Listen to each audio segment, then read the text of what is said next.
blocking is the key to winning our football.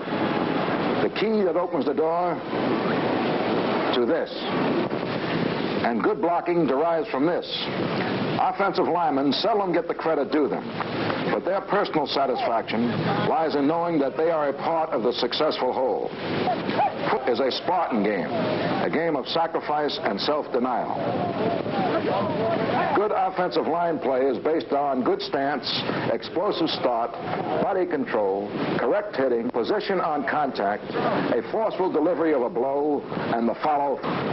When the offensive line comes off the ball, it must come off not like the keys of a typewriter, but as one man. Uniformity in line play is an absolute necessity. No man can adopt a substitute technique, even though he may sometimes be successful with it. There is only one right way to execute each block, the correct way. And now let us analyze the offensive line blocks.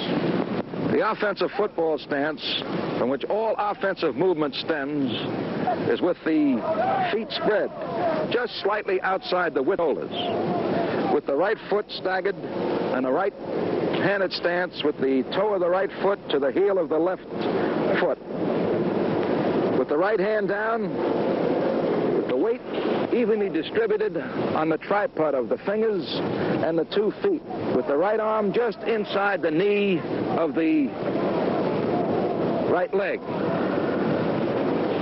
The buttocks slightly higher than the shoulders, and the shoulders square.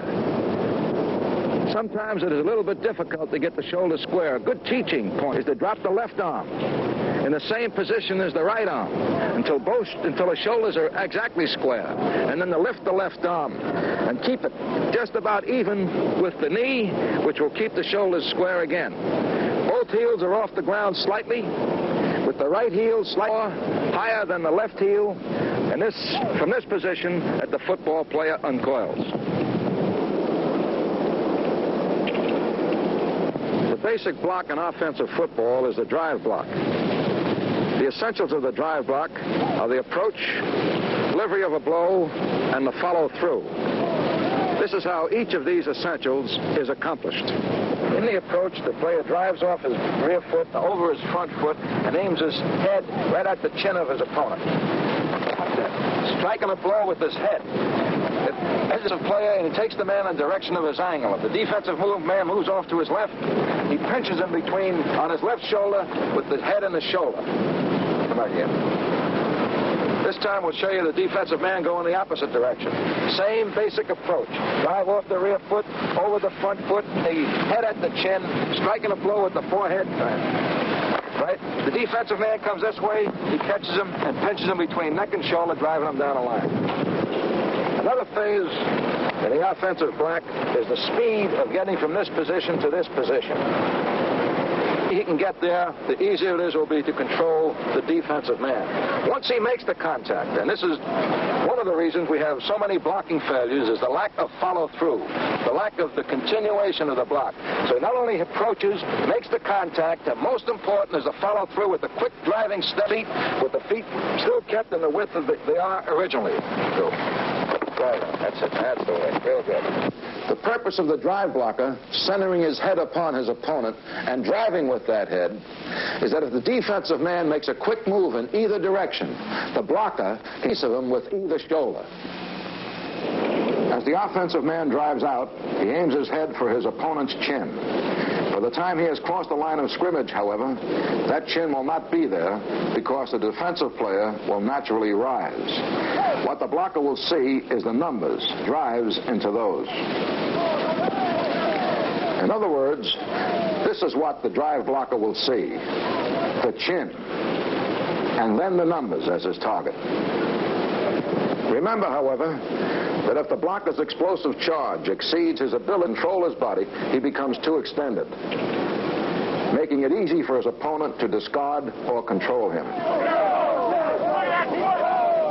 Therefore, the blocker's charge must be a continuous drive, powered and sustained by the piston action of his legs.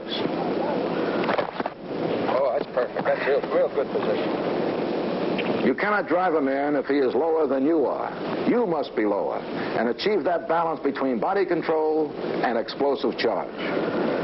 As he drives his head into his opponent, the blocker's back is straight. Brings up his forearms and shoulders to broaden his base of contact. As he starts to drive that man, the blocker will be able to tell from the defensive man's pressure the direction in which that man wants to go. He takes him in that direction, always keeping in mind the blocking assignment and the hold to which the ball carrier is running. He sustains that drive until the whistle blows. Watch the right offensive tackle execute the drive block. Exploding off the snap, making contact head, bringing the forearms and shoulders into it, keeping his legs under him and moving, driving his man out, and opening the hole for the runner. Now here are two drive blocks I want you to watch carefully. Here's one. Here's the other. Did you notice anything unusual?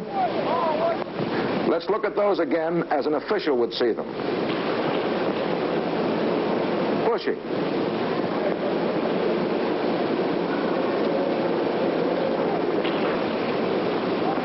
Holding.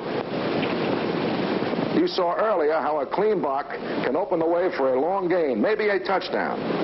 You have just seen two ways in which a long gain, a touchdown, a game possibly, can be lost. Now here is a drive block that was not only perfectly executed, but was also the key to a touchdown that won the National Football League championship with 16 seconds left to play. In this instance, because of the importance and the drama of the game, the right guard block was singled out and rightly celebrated. But what of the center to his left and the offensive tackle to his right and the rest of that line? They all came off that ball together. Each did his own job, whatever it was, unseen and uncelebrated.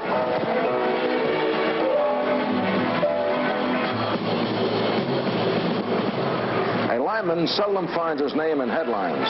I know, for I was one myself. The band seldom play for him. But when he does his job, he knows it.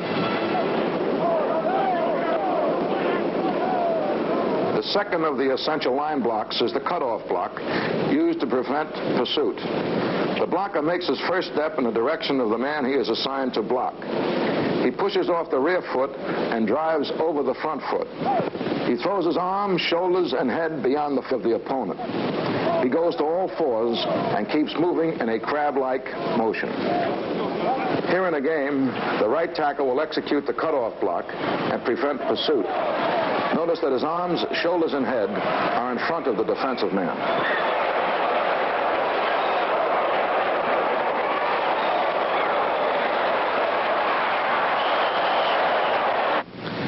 Now let us discuss a block where the defensive man is to the inside of the blocker. We call this the down block. Down block, again as in the drive block, the blocker takes his first step with his near foot. That is, foot closest to the man he is going to block. It is a short step, and he aims his head at the crotch of his opponent. He must aim at the crotch if he is to keep his head in front and prevent penetration. He makes his contact with the far shoulder. If the defender tries to ease out, the blocker continues to scramble, and sometimes this will work into a reverse body block. Still another type of block is the pinch block, sometimes referred to as a post block or the double team block, usually used to drive a defensive man back off the line of scrimmage and usually in power short yardage plays. In this illustration of the pinch block, the post man, that is the drive man, will be the guard, number 64. The pinch man, the down blocker, will be the tackle, number 75. In the pinch block, it is the postman's responsibility to nullify the defensive man's charge and prevent his penetration. The postman moves out with a short step of the foot close to the drive man. The head is aimed at the midsection of the defensive man, and the postman's objective is to break the charge of that man. He must never permit the defensive man to penetrate between the pinch man and himself. The pinch man's first step is with the foot closest to the postman. He is also concerned with preventing the defender from coming between the postman and himself. His second objective is not to allow the defensive man to roll out of the block. And now he executes the down block. To sum up, postman, short step, head aimed at the midsection of the defensive man, breaking his charge. Pinch man, down block into the side of the defensive man.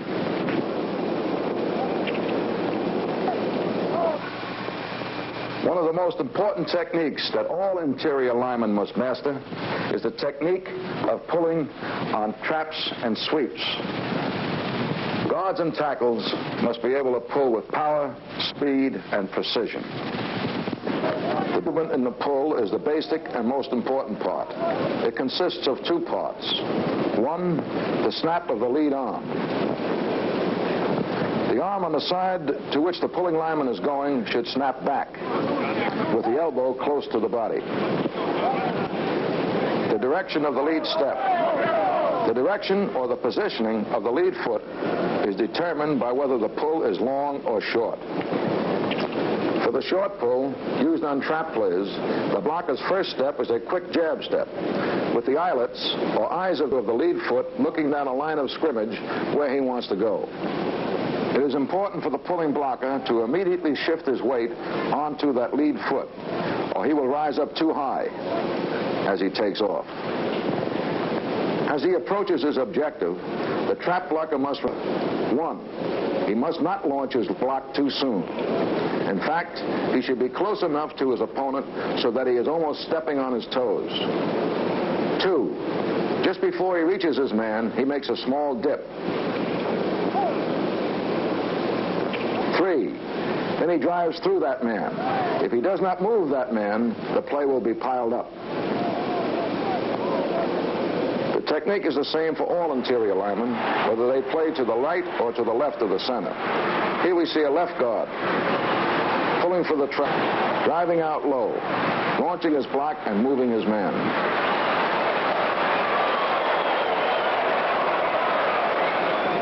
For the long, deep, or bellied pull used in the sweep, the first step is almost an about face from the line of scrimmage. As with the trap block, when pulling, both of these actions, the snap of the lead arm and the lead step, must be made as one motion. The second step is normal in length, and the blocker takes off running low and hard and pumping his arms. He bellies his pull to a depth of 4 or 5 yards, and wheeling into the hole, he moves upfield toward his assignment.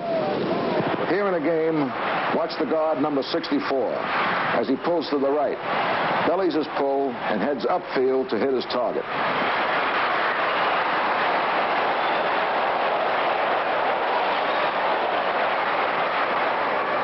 A very effective block used by the guards and the center is referred to as the fold block, in which the center blocks back in either direction, and the guard folds behind that block for the middle linebacker. It's usually used in power type of plays up through the middle. Observe how the fold blocker takes a delaying step, allowing the center to pass in front. And then his technique is the same as that of a drive blocker.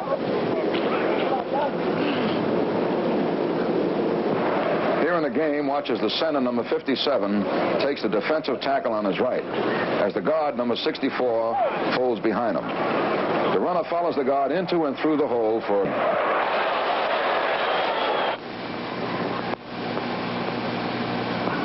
In illustrating the doodad, or the area block as it sometimes is called, we will talk about just the offensive center, the offensive left guard in this case, the offensive and the halfback. The guard and the center doodad, or area block, the defensive tackle, and the middle linebacker. As I mentioned before, it is used against stunting lines, or lines who stack, one man behind the other. In this case, with the defensive tackle with an inside charge, and the middle linebacker who is key in the fullback and has outside responsibility and will move immediately to this hole, making it impossible for the center to cut him down because of his key. We will use ad blocking. The center is the lead blocker, the apex. He will lead step, the same technique as the down block, for the crotch of the defensive tackle. The offensive guard, using the same technique as he does in the drive block, will aim for a point which is the outside hip of the defensive tackle.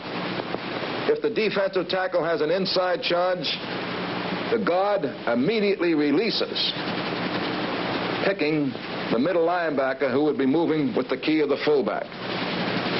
The center, since the guard is moving into him, would pick him off.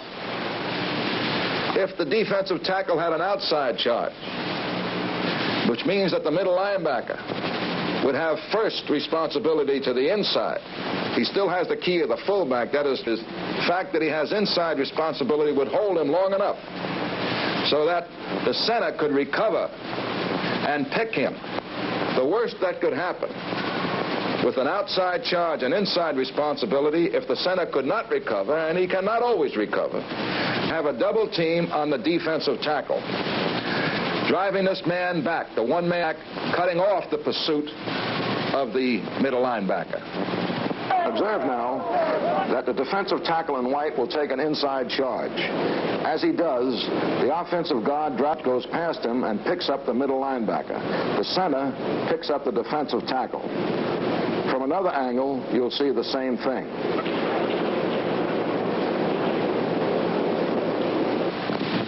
Another illustration of the doodad is the doodad between the offensive tackle and the offensive halfback against the defensive end and the linebacker. Same principle. Outside charge by the defensive end, inside responsibility by the linebacker.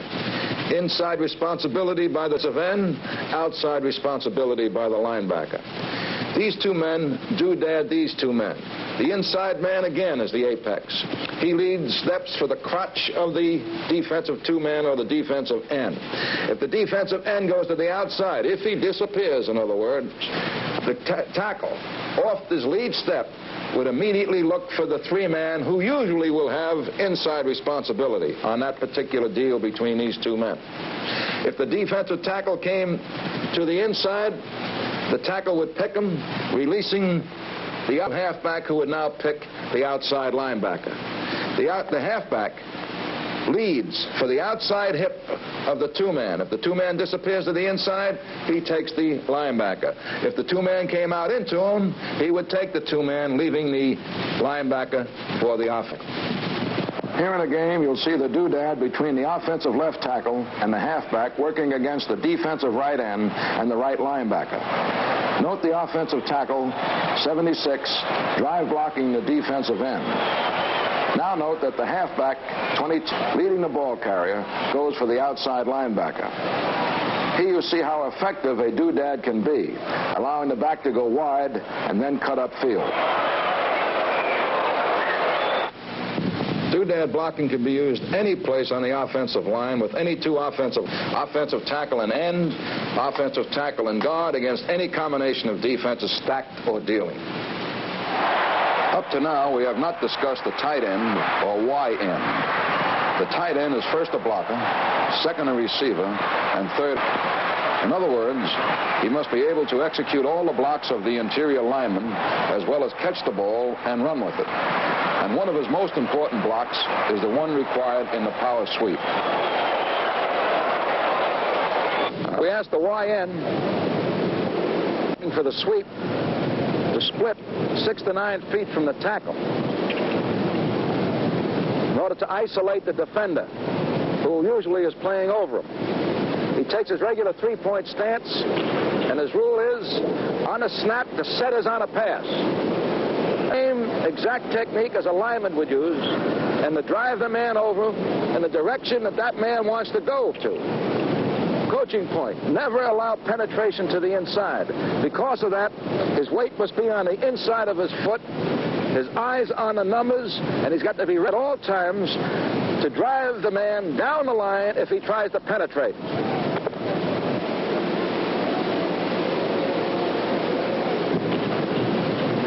The same technique, the way weight's still on the inside, and the usual rush is the man going inside. Now we ask him to drop his outside foot, keep his eyes on the numbers, and not to make his move until the man is even with him. In other words, his numbers are beyond his eyes. When the numbers are beyond the eyes, he wheels them out.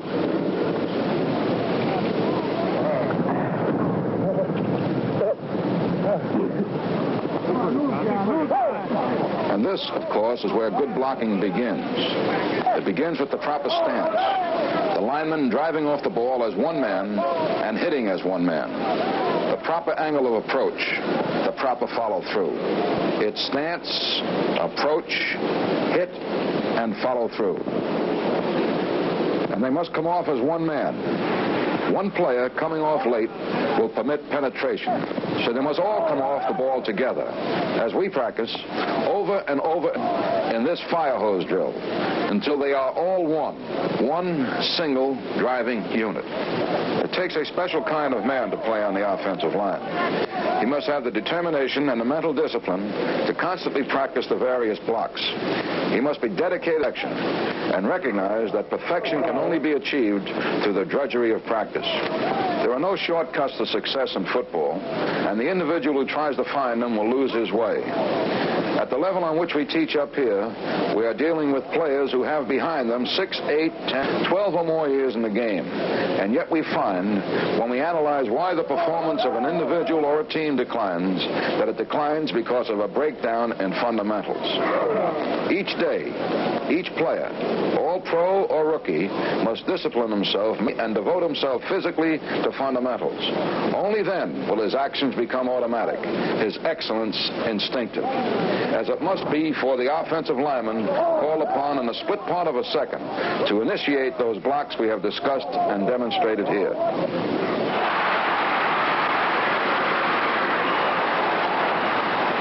This is a trap play.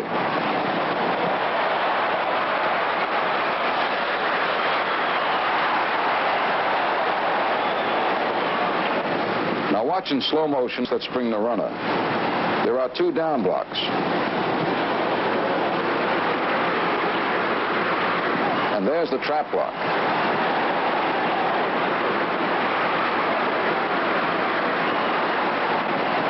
There's the crackback block. And that's what good blocking can do for a runner and for a team.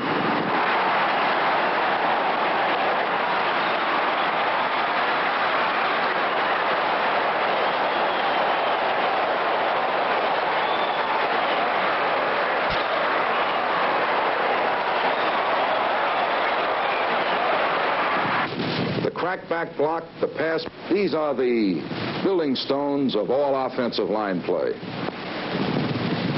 Blocking is 90% of offensive football. And it's blocking like this and this that results in this.